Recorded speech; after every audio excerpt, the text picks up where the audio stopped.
सारा किचन का काम निपटा कर सिप्रा बालकनी में बैठी थकान उतारते उतारते हाथों में फ़ोन लिए कुछ देख रही थी कि तभी दरवाजे की घंटी बजी।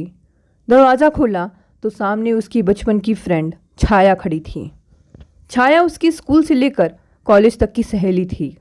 अब वह सिप्रा के पति प्रशांत की बेस्ट फ्रेंड राघव की पत्नी थी और एक मल्टीनेशनल कंपनी के मेन ब्रांच में काम करती थी।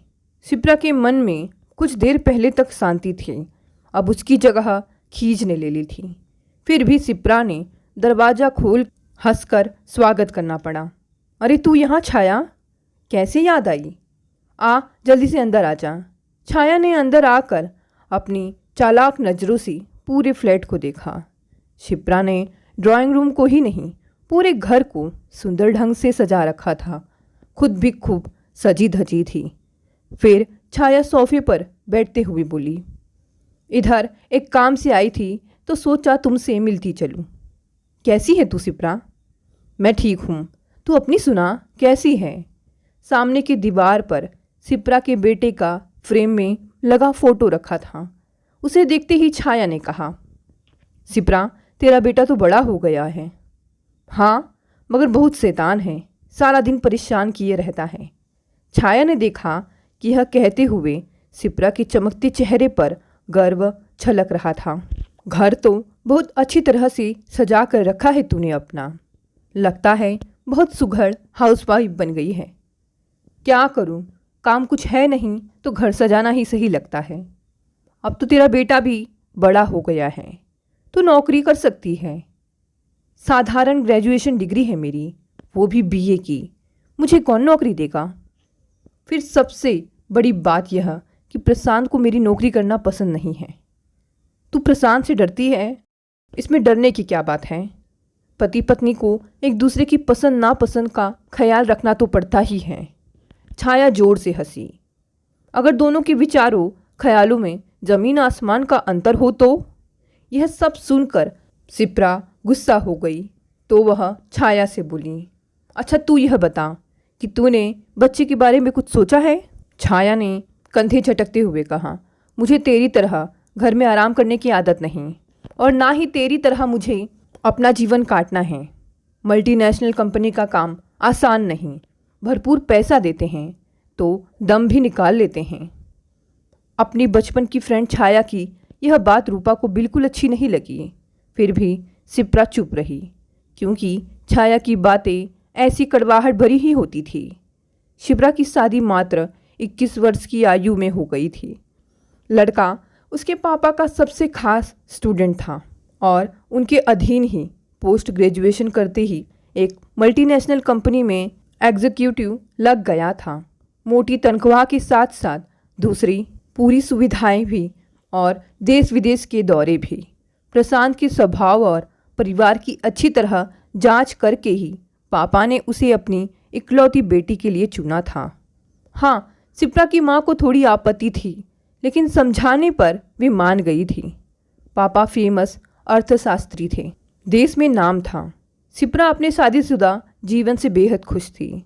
होती भी क्यों नहीं, इतना हैंडसम और संपन्न पति के रूप में प्रशांत मिला था और विवाह के कुछ अरसा बाद ही उसकी गोद में एक प्यारा सा बेटा भी आ गया था। शादी को 9 वर्ष हो गए थे, कभी कोई शिकायत नहीं रही। सिप्रा भी तो बेहद सुंदर थी, उस पर तो कई कॉलेज के दोस्त मरते थे, पर उसका पहला प्यार पति प्रशांत ही थे। बेटी को सुखी देखकर उसके माता पिता भी बहुत खुश थे।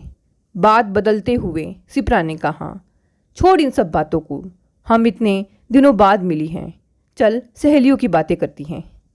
छाया थोड़ी सहज हुई, बोली, तू भी तो कभी नहीं मेरी खबर लेने आती। देख, झगड़े की बात नहीं कर रही, सच्चाई बता रही हूँ। कितनी बार हम लोगों ने तुझे और राघव भैया को बुलाया। राघव भैया तो एक आध बार आए, पर तू नहीं आई। फिर तूने तो कभी हमें बुलाया ही नहीं। अच्छा, यह सब छोड़, बोल क्या लेगी, चाय या कॉफ़ी? गरम सूप भी है? सूप ही ला, घर का बना सूप बहुत दिनों से नहीं पिया। थोड़ी ही देर में सिप्रा 2 कप गरम सूप ले आई, फिर एक छाया को पकड़ा और दूसरा स्वयं पकड़कर छाया के सामने बैठ गई। बोली, बता कैसी चल रही है तेरी गृहस्थी।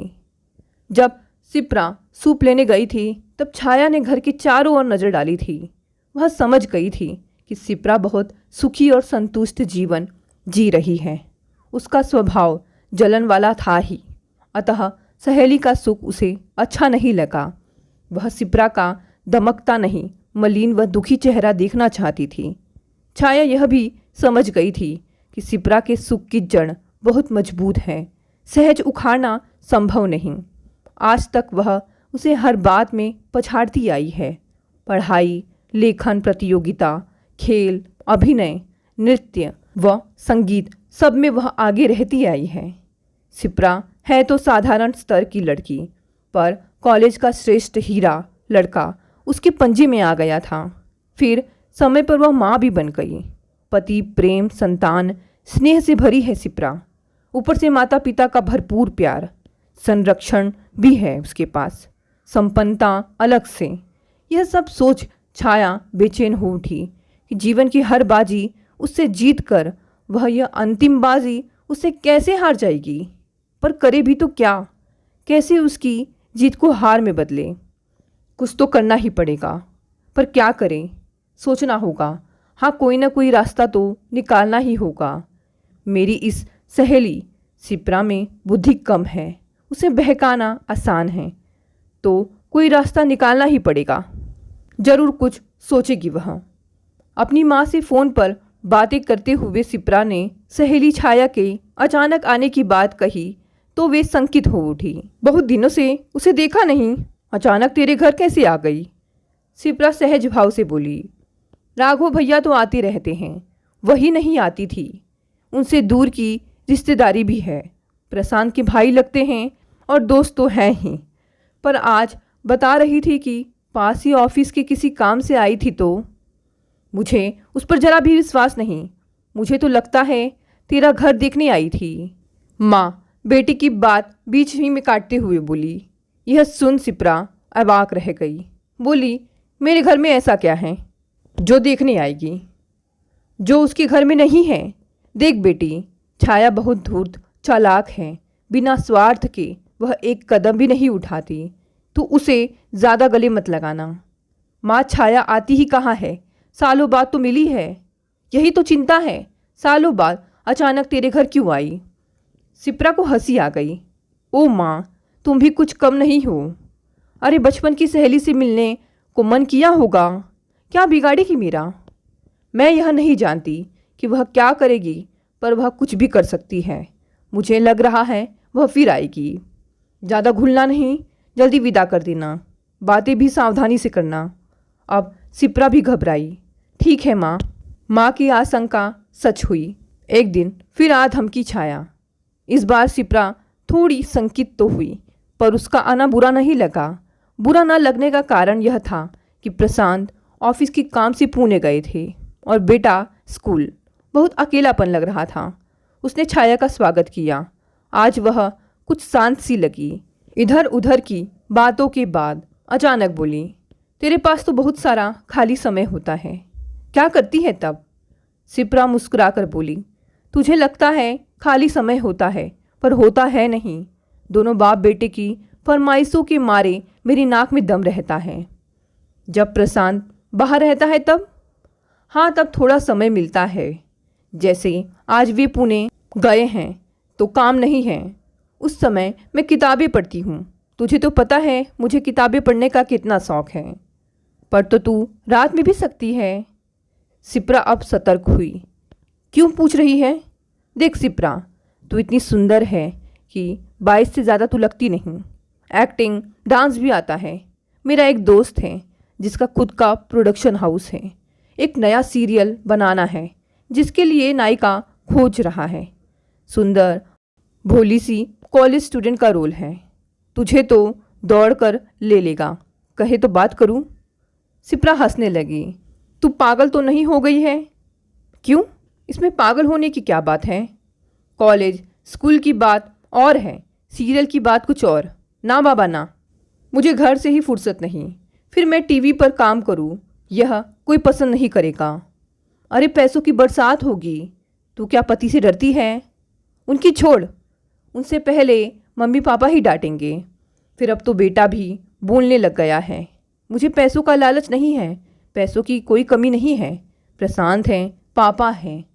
अब छाया समझ गई थी कि रास्ता बदलना पड़ेगा, अतः फिर सामान्य बातें करते करते अचानक बोली, तू पति पर बहुत भरोसा करती है ना? यह सुन सिप्रा अवाक रह गई। बोली, तेरा दिमाग तो ठीक है, वे मेरे पति हैं। मेरा उन पर भरोसा नहीं होगा तो किस पर करूँगी? मुझे पूरा भरोसा है कि पुणे ही गए हैं काम से। अरे मैंने खुद उनका प्रोग्राम देखा है। मैं उस होटल को भी जानती हूँ जिसमें वे ठहरते हैं। मैं भी तो कितनी बार साथ में गई हूँ। इस बार भी जा रही थी, पर बेटे की परीक्षा में हफ्ता भर है, इसलिए नहीं जा पाई। फिर वे अकेले नहीं गए हैं, साथ में पीए हैं और क्लर्क भी हैं। दिन में 2-3 बार फ़ोन तो करते ही हैं। तू सच में ज़रूरत से ज़्यादा मूर्ख है। तू मर्द की जात को नहीं पहचानती। बाहरी जीवन में वे क्या करते हैं कोई नहीं जानता। सिप्रा अंदर ही अंदर काँप गई। अब इस सहेली की उपस्थिति उसे अखरने लगी। माँ की बातें बार बार याद आने लगी, पर घर से धक्के मार उसे निकाल तो नहीं सकती थी। उसने सोचा कि इस समय खुद पर नियंत्रण रखना बहुत ज़रूरी है। छाया की नीयत पर उसे भरोसा नहीं था। मैं घर और बच्चे को छोड़कर पति के पीछे ही पड़ी रहूं तो हो गया काम। फिर उन पर मुझे पूरा विश्वास है। दिन में कई बार फ़ोन करते हैं। उनके साथ जो गए हैं उन्हें भी मैं अच्छी तरह पहचानती हूँ। बाप रे, तू तो सच में बावली लगती है। इस बार छाया हंसते हंसते लोटपोट हो गई। फ़ोन वे करते हैं, तुझे क्या पता कि पुणे से ही कर रहे हैं या गोवा के खूबसूरत बीच में किसी और लड़की के साथ घूमते वक्त। गुस्से में सिप्रा ने कहा, यह क्या बक रही है? मेरे पति ऐसे नहीं हैं। सभी मर्द एक जैसे होते हैं। राघव भैया भी ऐसे नहीं हैं। ठीक है, मैं बताती हूँ कैसे परखेगी। जब वे टूर से लौटें तो उनके कपड़े चेक करना। किसी महिला के बाल, मेकअप के कोई दाग, फीमेल इत्र की गंध है या नहीं। 2-4 बार अचानक ऑफिस पहुँच जा। छी छी, कितनी गंदी है तेरी सोच। मुझे अब राघव भैया पर तरस आ रहा है। अपना घर, राघव भैया का जीवन बिगाड़ चैन नहीं, अब मेरा घर बर्बाद करने आई है।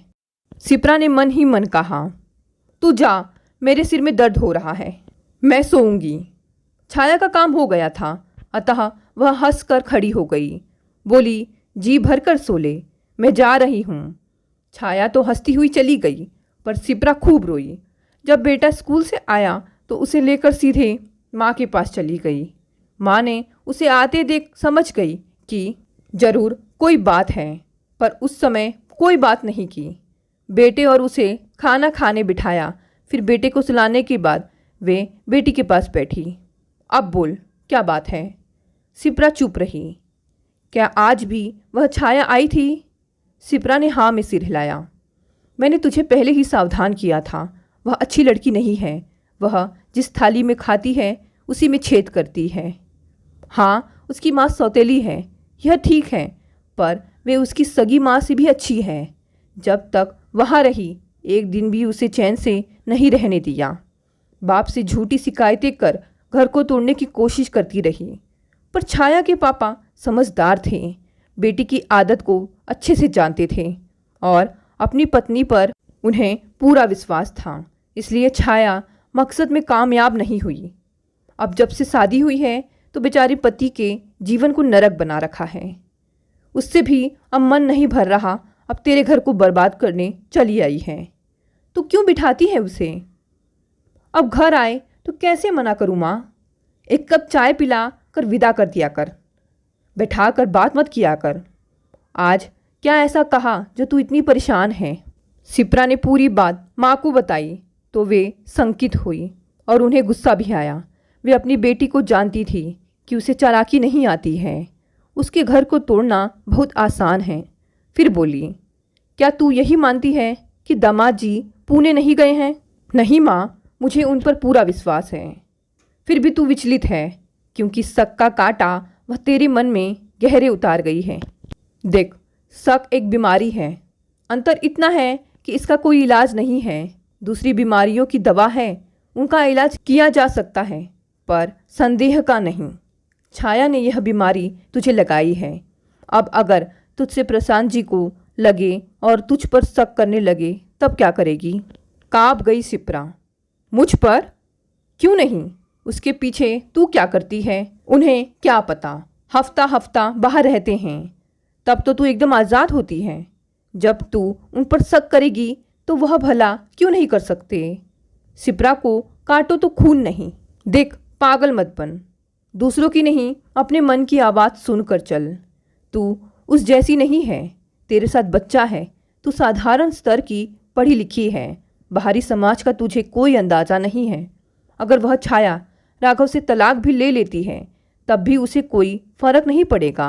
पर तू क्या करेगी?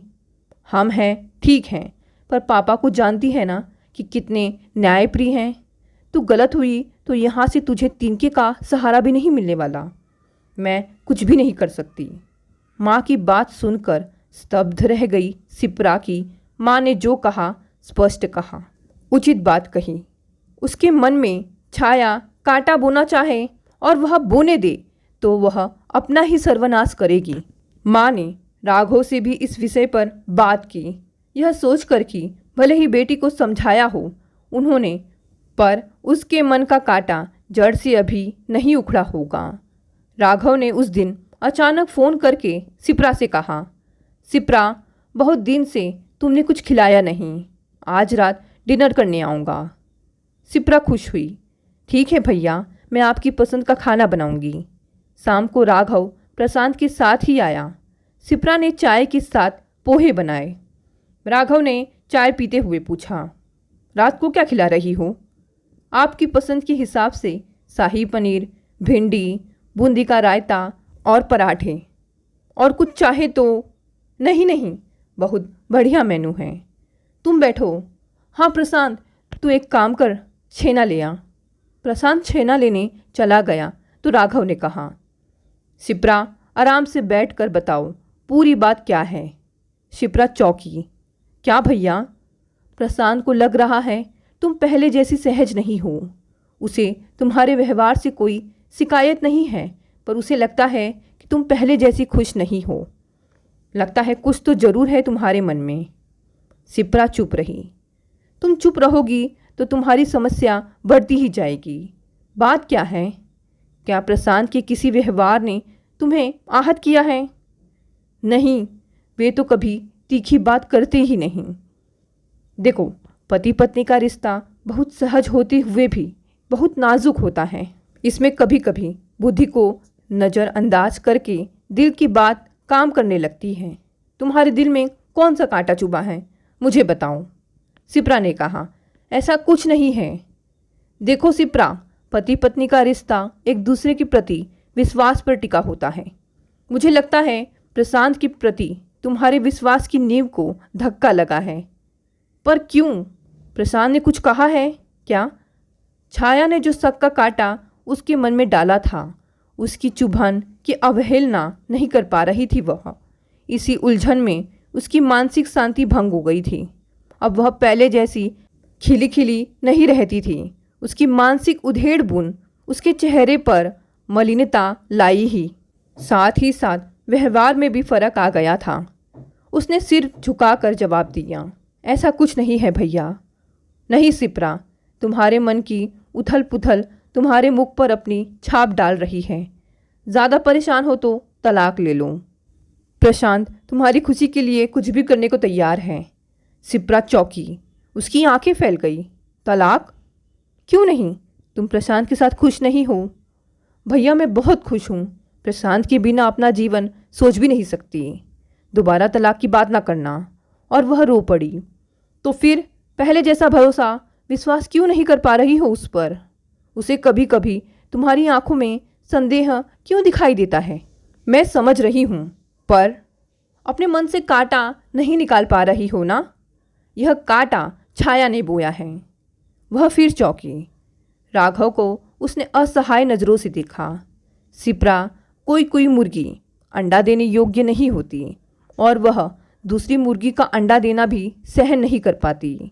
बहुत कम औरतें भी ऐसी ही होती हैं जो ना तो अपने घर को बसा पाती हैं और ना ही दूसरे के बसे घरों को सहन कर पाती हैं। उन्हें उन घरों को तोड़ने में ही सुख मिलता है। छाया उनमें से एक है और तुम उसकी शिकार हो। उसने डॉली का घर भी तोड़ने के कगार पर ला खड़ा कर दिया था। मुश्किल से संभाला था उसे। अब उसके लिए वहाँ के दरवाजे बंद है तो तुम्हारे घर में घुस गई। अब तुम ही बताओ, पहले कभी आती थी वो, अब बार बार क्यों आ रही है? सिहर उठी शिप्रा। यह क्या भयानक भूल हो गई उससे। अपने सुखी जीवन में अपने ही हाथों आग लगाने चली थी। प्रशांत जैसे पति पर संदेह वह भी कब तक सहेंगे? उसे पापा माँ तो उसे हरदम सहारा नहीं देंगे। फिर बोली, भैया छाया तो बीमार है। हाँ, मानसिक रोगी तो है ही, पर तुम अपने को और अपने घर को बचाना चाहती हो तो अभी भी समय है, संभल जाओ। प्रशांत को अपने से उकताने पर मजबूर मत करो। जितना नुकसान हुआ है जल्दी उसकी भरपाई कर लो।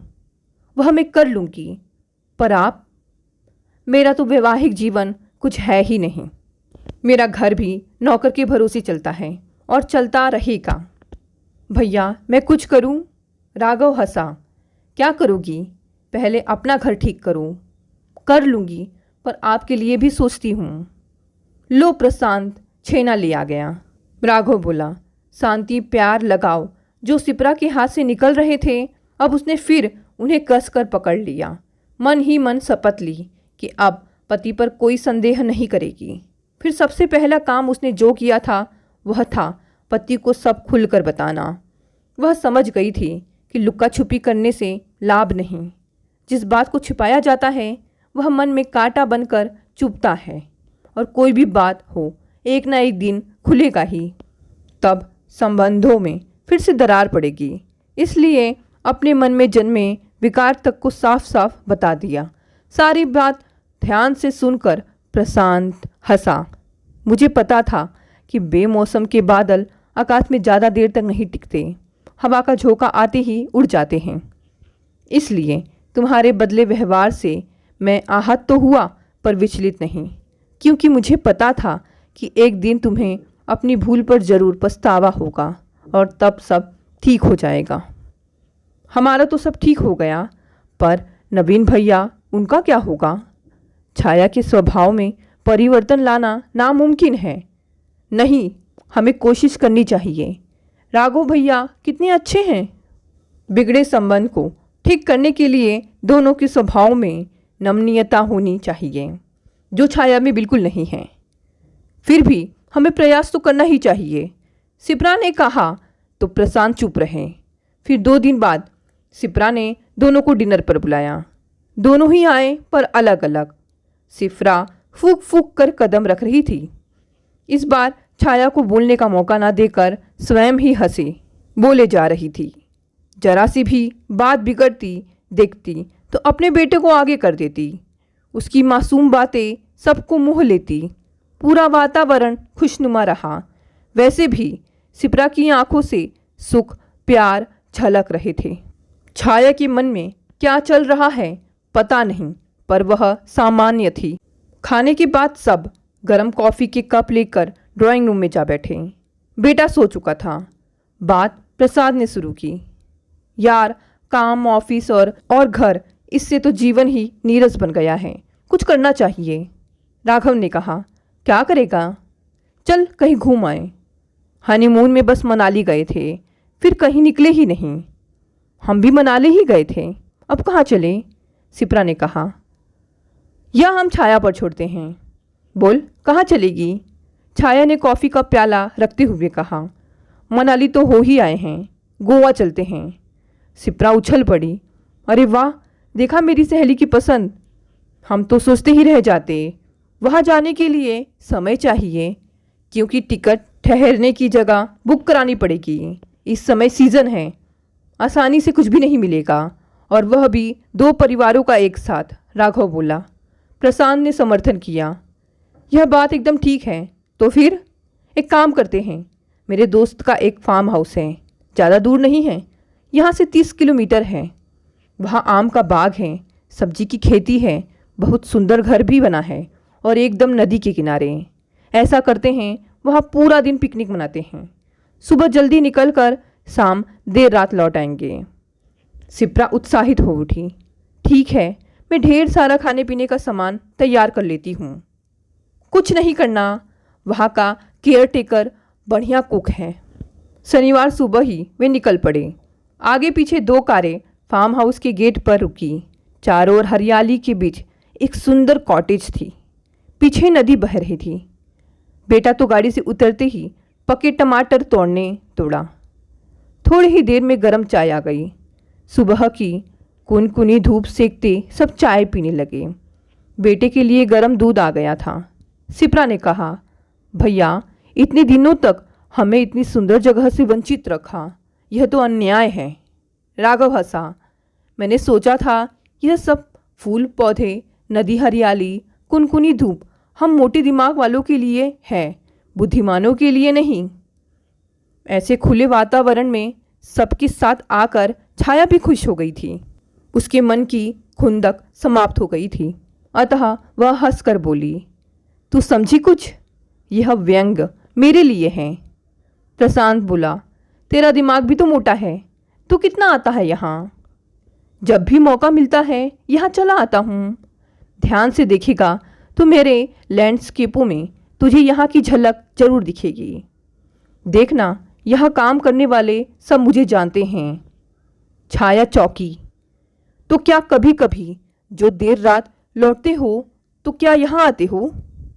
हाँ, यहाँ आकर फिर वहाँ के हंगामे में लौटने का मन नहीं करता। बड़ी शांति है यहाँ। तो तेरी कविताएं भी यहाँ का ही उपज है? छाया की आंखें फैल गई। क्या तुम कविताएं भी लिखते हो? मुझे तो पता ही नहीं था, क्योंकि तूने कभी जानने की कोशिश ही नहीं की कि हीरा तो तेरे आंचल से बंधा है। तेरी सौत कोई हाड़ मास की महिला नहीं, यह कविता और चित्रकला है। इनके बाल नोच सके तो नोच। भैया ही कवि परिजात हैं जिसकी तू दीवानी है। कवि परिजात? प्याला छूट गया उसके हाथों से और फिर दोनों हाथों से मुंह छिपाकर रो पड़ी। शिप्रा कुछ समझाने जा रही थी मगर प्रशांत ने रोक दिया। कान में कहा, रोने दो, बहुत दिनों का बोझ है मन पर, अब हल्का होने दो, तभी नॉर्मल होगी। थोड़ी देर में स्वयं ही शांत होकर छाया ने शिप्रा की तरफ देखा। देख ले कितने धोखेबाज हैं। शिप्रा यह सुनकर हंस पड़ी। कितनी भी अकड़ दिखाओ छाया, पर प्यार तुम राघव को करती ही हो। ये सारी हरकतें तुम्हारी राघव को खोने के डर से ही थी, पर उन्हें आपने आंचल से बांधे रखने का रास्ता तुमने गलत चुना था। प्रशांत बोला। तब राघव बोला, छोड़ यार, अब हम हनीमून गोवा चलकर ही मनाते हैं। और सभी जोरों से हंस पड़े। दोस्तों, ये कहानी यहीं समाप्त हो गई। अगर कहानी पसंद आई तो इसे लाइक, शेयर और कमेंट करें। और अगर आप नए हैं तो चैनल को भी सब्सक्राइब कर लें ऐसी और भी कहानियाँ सुनने के लिए। मिलते हैं अगली कहानी से। Thank you.